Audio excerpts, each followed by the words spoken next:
Hey, the Northeast Amateur kicks up next week. We'll preview that, but there's a whole lot of tough stuff in the world today.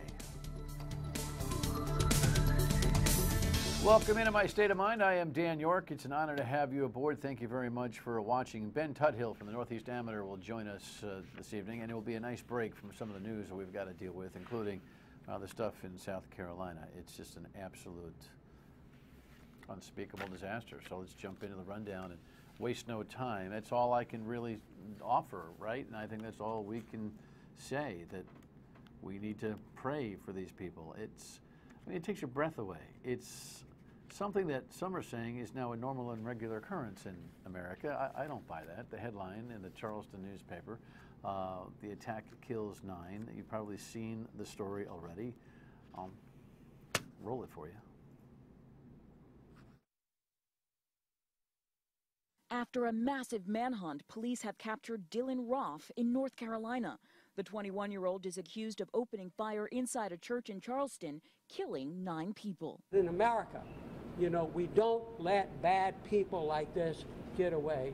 Police say the suspect sat for almost an hour in a Bible study meeting at the historic Black Emmanuel AME Church before he started shooting. 6 women and 3 men are among the dead, including church pastor and state senator Clementa Pinckney. There is something particularly heartbreaking about a death happening in a place in which we seek solace. After the shooting, church members held hands and prayed. And that's all you can do. I think the president was wholly presidential and appropriate for most of his comments in the midday today. His fleeting hit-and-run comment, though, on guns in America left you wanting. Just kind of hey, we got to think about this thing. When are we going to get serious on this whole gun thing? We need to know what this guy was all about. Reportedly, according to some websites, his dad bought him a 21st birthday gift, that gun. That's unverified. We'll see what all the details bear out over the next couple of days. But who, what, where, why, when needs to be established before we have any substantial gun control conversation regarding this particular shooting. It doesn't help to lead this country by throwing that stuff into a morning mix. And I'm not talking about the time of the day. I'm talking about the state of mind. All right, let's move along. Because we spent the entire program last night with the U.S. Attorney Peter Nerona, and I thank him for his attendance, we didn't get a chance to really review what happened with the budget the other day. The Providence Journal throws this headline into the mix. They call it a pro-jobs budget. Yeah, there are incentives, no doubt, built into this budget, but I still fail to see what the big game changer is for the state of Rhode Island. And the reason why you don't have a big game changer is because the governor doesn't believe we need a game changer, and the House Speaker certainly doesn't think we need a game changer. Here's a summary of what may have occurred the other night. The $8.5 billion state budget has been approved by the House of Representatives. The budget was passed fastest time in 30 years. How does that feel? It feels very good, to be honest with you. House Finance Committee Chairman Raymond Gallison called this budget pro-economy. He says businesses want stability and predictability when they're investing in a state.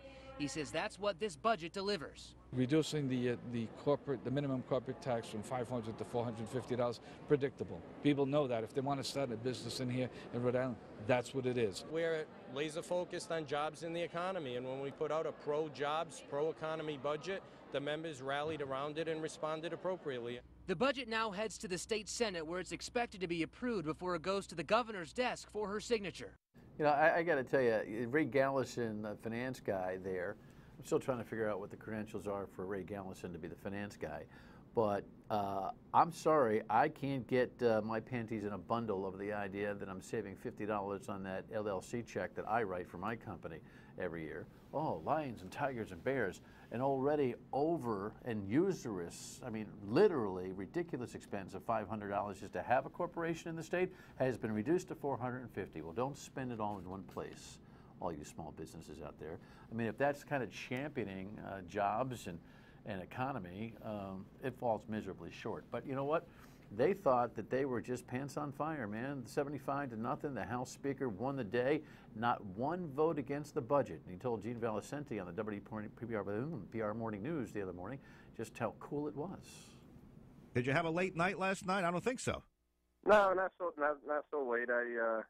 hung around with some of my colleagues and had a celebratory cigar afterwards, but not so late. Yeah, I'm glad that they're having celebratory cigars. I'm glad that in the insular world of the State House, these guys think that they've got things to celebrate. Meanwhile, those of us who are, trying to figure it all out, how we're going to pay the bills, how we're going to grow our own economies, how we're going to move forward, as the cliche has become, wonder why they're celebrating. Meanwhile, we're going to pay. Yes, we are. We're going to pay. Do you remember the picture under the 610 connector and the headline that goes along with it? The Raimondo administration rolls out the new toll plan. Well, this is the new toll plan. This is version 2.0. Yeah, it is a mess. It reduces from $50 to $30 the one-way trip for a truck. Now it's 18-wheelers or more for sure. $60 round trip. There's all sorts of rebates for intra-state trucking companies, meaning those who do business here. And with all the rebates and tax incentives to pay all the tolls, I'm trying to figure out in the wash where the real net cash flow will be to subsidize this now $600, not $900, but $600 million bond proposal, which, by the way, carries $500 and some odd million of interest over 30 years in order to be able to get those bridges tidied up. Patricia Morgan, the state representative from Coventry, was here with her Republican colleague Bob Lancia the other night. You remember what she said about how we could pay for it better? I think we can find the money in our budget every year for the next 10 to 12 years. We'll get $720 million over the same time frame that they're talking about now. They're talking about 10 years of bridge repair. So am I. And it won't cost us all that interest. Yeah, well, they're making her out to be a complete gadfly. She had a budget article on the same night that you saw that television interview. She had a budget article that she withdrew because, well, listen to what happened. Is it time for new articles? It is, Representative. Okay. I had an article prepared to repair our bridges and save $1 billion for the people of Rhode Island. But since I don't have the support of the state's leadership, I'm not going to put it in.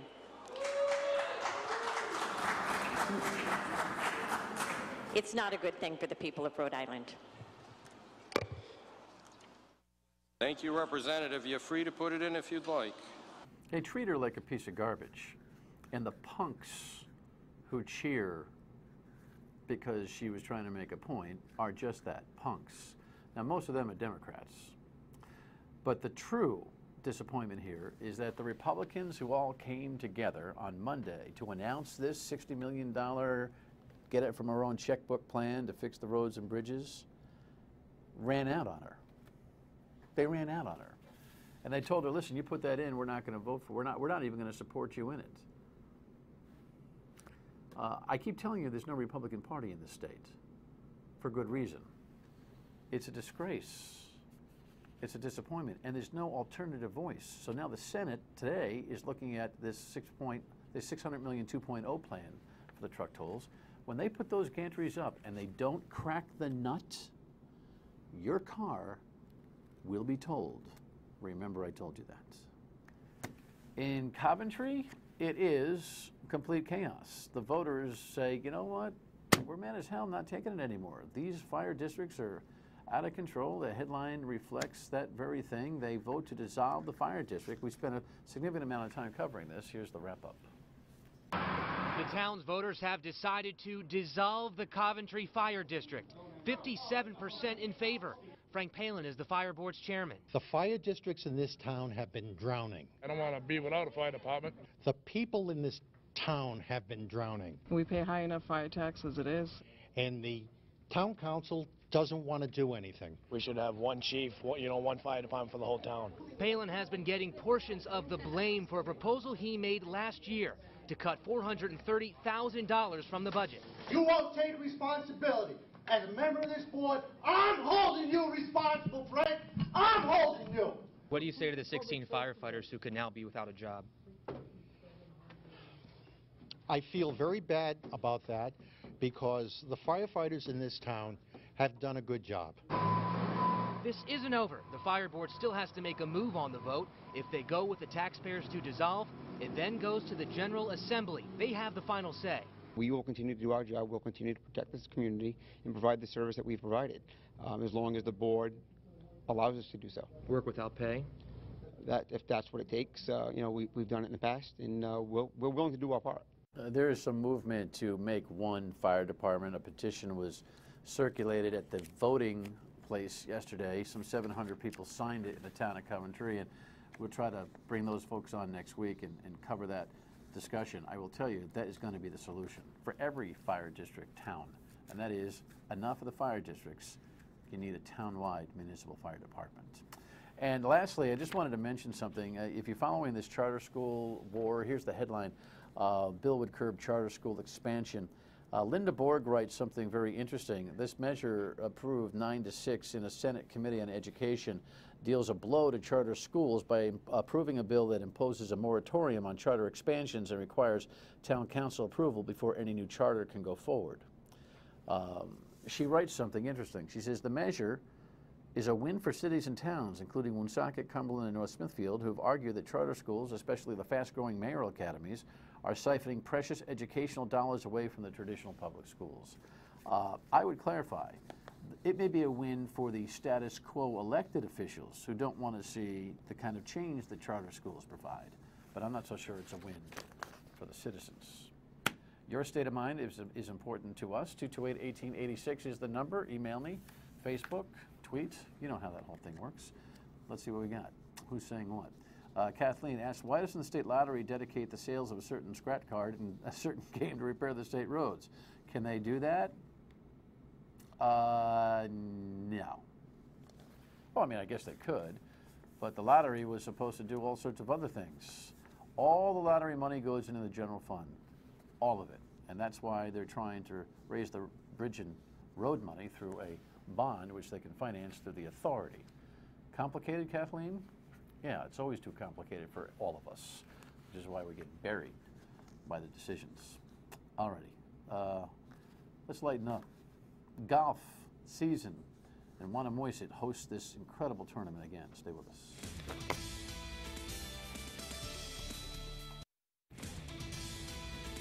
You know, it's a great time of year. Finally, I mean, all that complaining we did during the winter, the snow piled to whatever, and if you're a summer activity fan, and who's not, you were just dreaming of the moment that you'd be able to do whatever it was, including tee it up or hit the tennis ball, garden, I don't care what you do, but at this time of the year, the Northeast Amateur is going on. Of course, the CBS will be after that, so the timing is actually pretty cool this year. There's the schedule for the Northeast Amateur. I don't know, I know that the very committed golf community knows all about this Northeast Amateur, but I will tell you that this is a great spectator opportunity for you. You want to see some of the best players in the world. Ben Tuthill, who is one of the best players we have in the region, now chairs the event. Welcome, man. Nice to have you. Thanks, Dan. Pleasure to be here. You are a financial advisor, a member at Wannamoisett, and now you are the chair of the tournament, correct? That's correct. Second year chairing the event. That's a pretty big deal. It is. An honor, I'm sure. It's an honor. It's you know, it's a big job. It's I have some large shoes to fill with Denny Glass, who chaired the event for 20 years. In the 54th year of the event this year, I'm only the 5th chairman, so you know, it's a job I think that they expect me to hold for a while as well. I think everybody kind of knows it. It's always in the paper. It's a big deal. But they may not understand the width and breadth and the spectacularness of this event. I know I've attended many, many times, and my breath has been taken away. And I'll tell you a little bit, and Ben will, about how you can access this tournament. But the history is profound. Yeah. Talk to me about it. It is. The history of the event, you know, dates back to Ben Crenshaw really putting the event on the national map. You know, and now it's at a huge global scale, one of the top 10 amateur events in the world.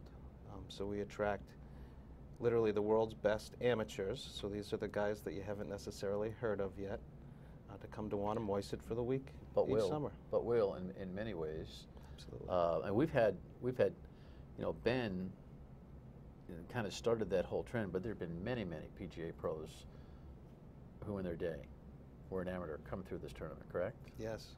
Yeah, you can start with, you know, the big name in golf is Tiger Woods. He was there 1 year back in '96, I believe.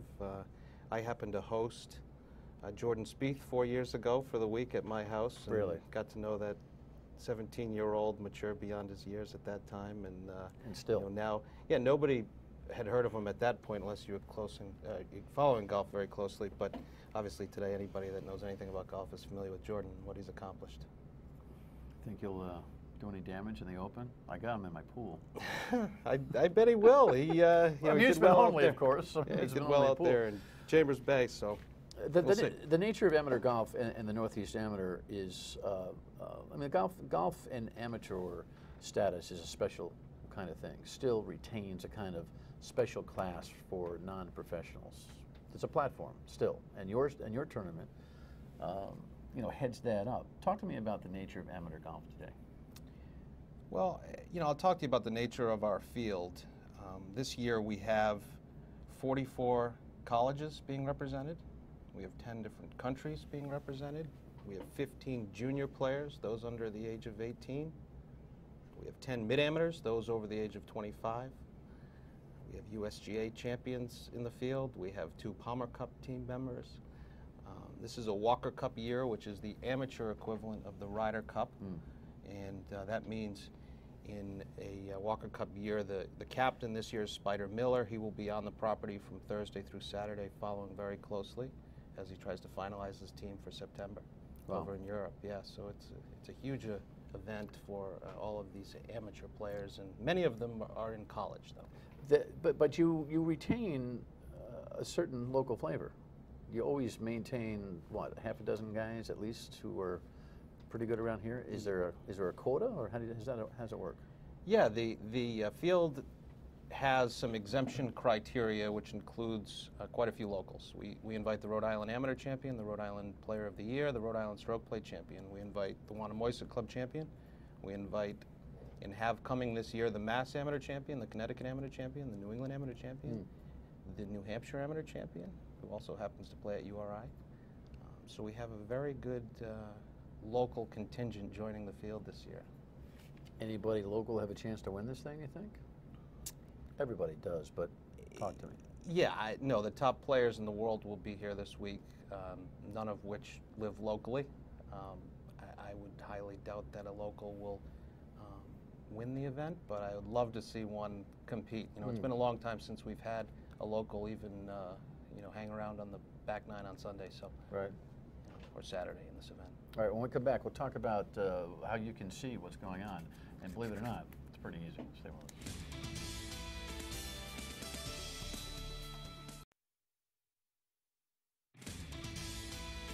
Wannamoisa State Country Club is a great country club. It was in perfect condition, and just couldn't be more thankful to be here and had a great event. We're Jolly from LSU, the champion last year. I mean, anybody who's seen the college, now that the Golf Channel is so popular, you can watch the college championships, and I watched it with, you know, as an avid player whose game is a little bit of a slump. You look at these kids and you think, how do they hit it that far? Well, they're all this big, and they turn on an axis. You know, you're a pretty good player yourself. Do you ever marvel at the way these guys get around and just whip it? It's unbelievable how far they hit it. I think over the last 15, 20 years, this Tiger generation, they're all learning to, you know, hit the ball long very early, and they have the flexibility, they have the strength, they're doing all the right things physically to get that. So, you know, that's a must these days to hit it long. I mean, to keep up with the length of courses, not necessarily Wannamoisa, right? You know, which is much more of a position golf course. You could see that last year with Stuart Jolly's victory, but you know, these guys, everywhere else they play, they better hit it long. And they better manage the golf course at Wannamoisa, which is second to none in terms of its condition and its challenge at Dow Ross course. Of course, par 69, correct? Yes. Which is because there's no acreage in Rhode Island. They're just squeezed, in the old days, just squeeze these golf courses in. And I think the interesting part about this is that you've got this phenomenal golf course, an incredible club, but no real driving range. Where do they do? Where do they go to warm up? These kids, you probably see them all over the place. Up at Atlantic Golf or where? How else? How do they get ready for? Yeah, that's the first tee. That's the range they generally use is Atlantic. And then they just come right down Route 1. Yeah, we do allow them to use our wedge short game warm up area. We have a net in the basement that they can loosen up with, but you know that is one of the challenges with the Northeast. If anything from the players is range access, but unfortunately having 105 acres full of holes, right. We don't have room for that. It's actually a really fun tournament to watch, and it's easy. People can just walk up and follow, right? Yeah, there's no tickets, there's no ropes. You can go wherever you want. You can follow whoever you want. You can walk the fairways. We open the club to the public for the week. There's no cost, and it's really enjoyable to be able to, walk around without any. It's got a totally different feel than any other major golf event that people perhaps would go watch. And in this case, you can see some of the top golfers in the world, and you see them up close and personal. And you pick up a lot. You can if you're an interested player who really the kind of caliber of golf in this Northeast Amateur with these incredible worldwide talented amateurs is hardly very different from what you'll see on the PGA Tour, right? In terms of overall skill set and I mean the nuances at this level between this level of amateur golf and PGA golf are razor thin. Yeah, Dan, a week ago I had 8 guys in the field that qualified for the U.S. Open. There you go. So, you think they're ready? Absolutely. They're out in Washington this week. 4 of them are verbally committed to still come to the Northeast. I'm tremendously excited about that, including the #1 player in the world. And you had a scramble, right? You were, a week or so ago, you were wondering if you had a great field. Now you just like closing a deal or studying for an exam and passing it with flying colors, but cramming for it. I mean, you put it all together, now you think it's the best field you've ever seen. That's right. Yeah, this starts in February. This process for me to get the field set up, and I was extremely excited a week ago, leading up to sectional qualifying of the Open, about the field I had put together, and watching 8 of my top players in the field qualify for the U.S. Open, which doesn't necessarily mean they're not coming to the Northeast, but it certainly makes it more challenging. In this case, I did lose 4 of the players, and 4 verbally committed to come to Rumford. So we'll see. I mean, there could still be some issues. Well, U.S. Open out on the West Coast, out in Washington, and that ought to be, it's always a great Father's Day watch. Just get to sit around and just watch that. Then they'll come racing across. Monday, Tuesday are practice days at their leisure, and fans can come at their leisure. And then the tournament is a 4-day tournament, Wednesday through Saturday. Correct? That's correct. The practice rounds are not required. There's no tee times. Really would be challenging to spectate the practice rounds because you have no idea where guys are. Tuesday afternoon we have a sponsored tournament, so our event sponsor tournament kicks off at 1:15. Unless you want to watch people like you and I play, probably not a great sponsor event either. No. But Wednesday morning, starting at 8 o'clock, the first peg will go in the ground, and the world's best will be at Wanamaesit. Well, best of luck with the tournament again. Hope the weather turns out great. And folks, really, if you're looking for a great golf experience, spectator-wise, you can't beat the price. Bring the family. Just when they're swinging. Good luck. Thanks, Ben. Thank you, Dan. Northeast Amateur next week. Be right back. One more thing.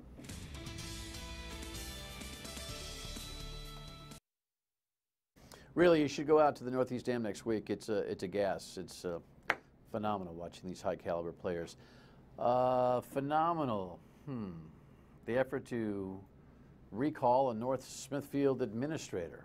That will be the subject of our program tomorrow night, right here on Dan York's State of Mind. I'm off on the radio tomorrow.